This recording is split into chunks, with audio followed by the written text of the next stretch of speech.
సన్నా chef. ఈరోజు మనం ములక్కాయ పప్పుచారు ఎలా తయారు చేసుకోవాలో చూద్దాం.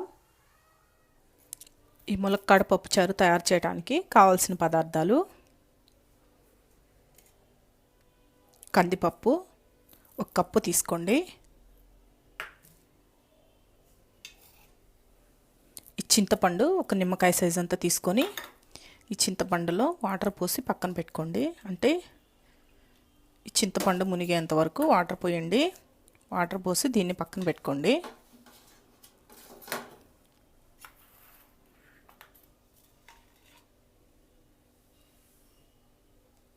మునక్కాయలు 1 ఇలా కట్ చేసి పెట్టుకోండి. పచ్చిమిర్చి ఇవి 10 తీసుకొని పక్కన పెట్టుకోండి. 2 టమాటాలు,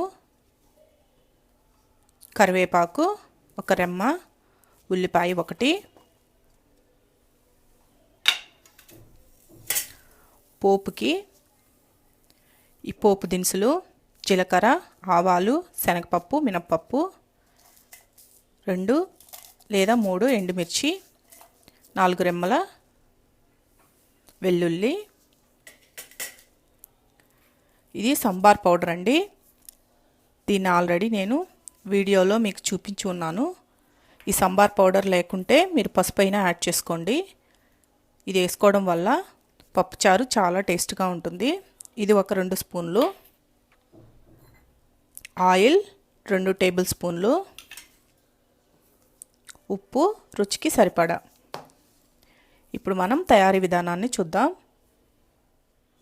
ఇలా ఒక కుక్కర్ తీసుకోండి.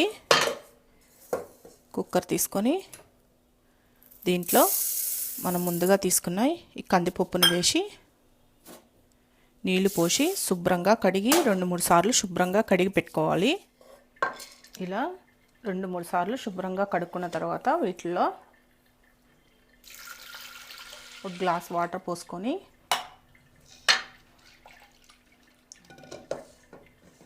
దీంట్లో మనం ముందుగా తీసుకున్నాం కదా ఈ ములక్కాడ ముక్కలు వేసేసుకోండి. ఈ ములక్కాడ పైన చాలామంది తొక్కు తీసి వేస్తూ ఉంటారు కదండి. అలా తొక్కు తీయొద్దు. ఈ తొక్కతోనే చాలా టేస్ట్గా ఉంటుంది ములక్కాడ. ఇలా డైరెక్ట్గా వేసేసుకోండి. ఈ విధంగా వేసుకున్న తర్వాత పచ్చిమిర్చి ఉన్నాయి కదా, పచ్చిమిర్చిని ఇలా కట్ చేసి వేసుకోండి. ఈ పచ్చిమిర్చి కొంచెం అంటే కొన్ని మంటగా ఉంటాయి, కొన్ని మంట తక్కువగా ఉంటాయండి. మీరు కారం ఎంత తినగలరో అంత వేసుకోండి. ఇలా పచ్చిమిర్చి వేసుకున్నాం కదా, ఈ టమాటాలు కూడా తీసేసి టమాటాలను కూడా కట్ చేసి వేసుకోండి. ఈ విధంగా కట్ చేసి వేసుకోవాలి.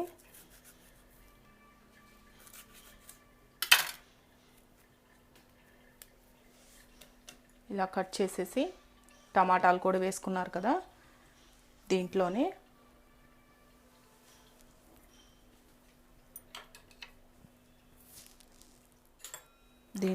సంబార్ పౌడర్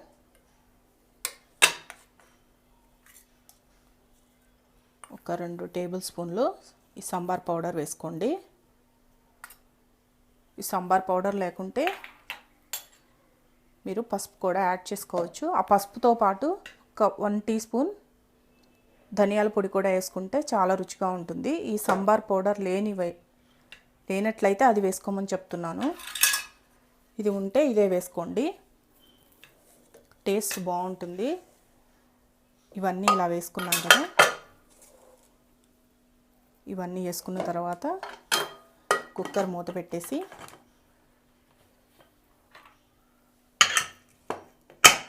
విజిల్ పెట్టి స్టవ్ మీద పెట్టుకొని స్టవ్ ఆన్ చేసుకొని ఒక 3-4 విజిల్స్ వచ్చేదాకా వెయిట్ చేయాలి. ఇప్పుడు ఒక 3-4 విజిల్స్ వచ్చిన తర్వాత కుక్కర్ కొంచెం చల్లారబెట్టుకొని విజిల్ తీసి చూద్దాం. చూసారా, చక్కగా ఉడికిపోయింది కదా. ఇప్పుడు మెల్లగా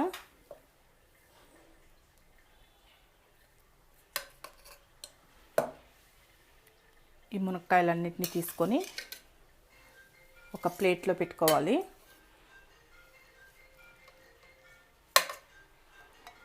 ఈ విధంగా ఉడికిన మునక్కాయలు మొత్తం తీసి ప్లేట్లో వేసుకోండి.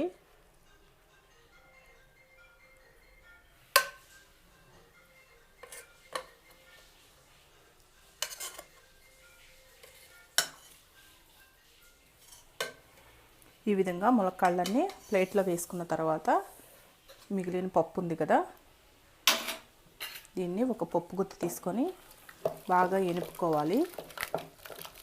ఇది కుక్కర్లో వేసాం కాబట్టి ఊరికినే మెత్తబడిపోతుంది, తొందరగా మెత్తబడిపోతుంది.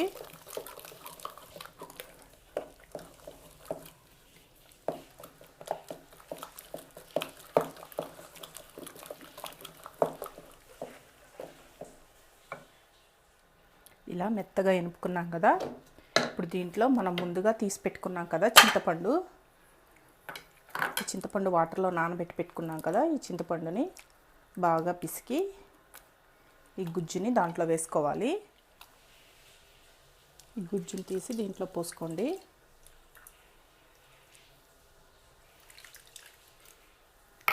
పులుపు మీరు ఎంత తినగలరో అంత చూసి ఇలా వేసి ఈ చింతపండు గుజ్జు ఇలా వేసిన తర్వాత మీ పులుపుకి సరిపడా వేసుకోండి చింతపండు గుజ్జుని.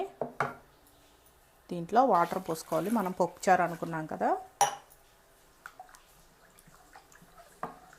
ఇలా వాటర్ పోసుకొని ఒకసారి కలిపెట్టండి. ఇలా పప్పుచారులాగా వాటర్ పోసుకున్నాం కదా, దీంట్లో మనం ఇందాక ఉప్పు వేయలేదు కాబట్టి మీ రుచికి సరిపడా ఉప్పు వేసుకోండి, సాల్ట్ వేసుకొని ఒకసారి గరిటెతో కలిపెట్టి దీనికి ఇప్పుడు మనం పోపు పెట్టుకుందాం.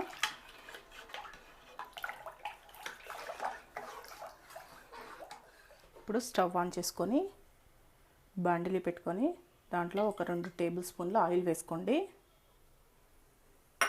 ఈ ఆయిల్ కొంచెం హీట్ ఎక్కనివ్వాలి. ఈ ఆయిల్ హీట్ ఎక్కిన తర్వాత ఈ పోపు దినుసులు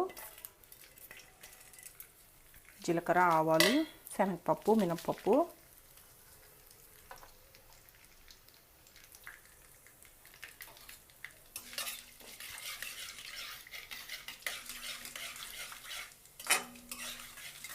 ఇవి కొంచెం లైట్గా ఈ ఆవాలు కొంచెం చిటపట అనివ్వాలి. దీంట్లోనే వెల్లుల్లి ఇలా చిదిమి వేసుకోండి. ఇలా చిదిమి వేసుకోవడం వల్ల స్మెల్ బాగొస్తుంది. ఈ ఎండుమిర్చి ముందుగా కట్ చేసి పెట్టుకున్న ఉల్లిపాయలు,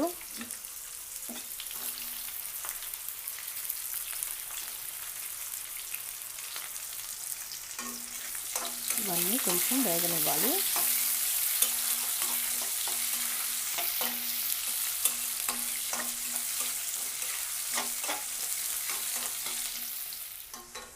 ఇలా వేగిందిగా దీంట్లో లాస్ట్గా కరివేపాకు వేసుకొని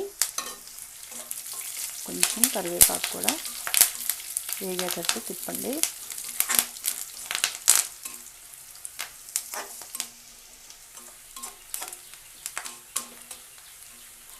ఇవి కూడా వేగాయి కదా, ఇప్పుడు ఈ పోపుని మనం ముందుగా తయారు చేసి పెట్టుకున్న పప్పుచారులో వేసుకుందాం. ఇలా పోపుని పప్పుచారులో వేసుకొని ఒకసారి బాగా కలియబెట్టండి.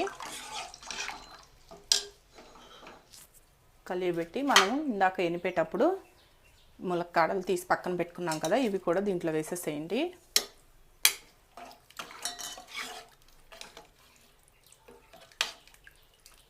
వేసేసి హైలో పెట్టి ఇవి కొంచెం మరిగేదాకా ఈ పప్పుచారు బాగా మరగాలి.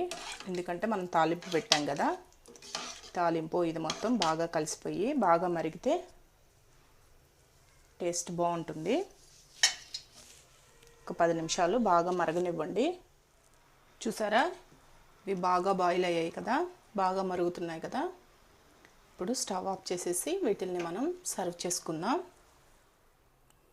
చూసారు కదా, ములక్కాడతో పప్పుచారు ఎంతో రుచిగా ఉంటుంది. ఈ ములక్కాడ పప్పుచారు ఒకసారి మీరు ట్రై చేసి చూడండి. ఈ వీడియో కానీ మీకు నచ్చినట్లయితే నా యూట్యూబ్ ఛానల్ మనా చెఫ్కి సబ్స్క్రైబ్ చేయండి.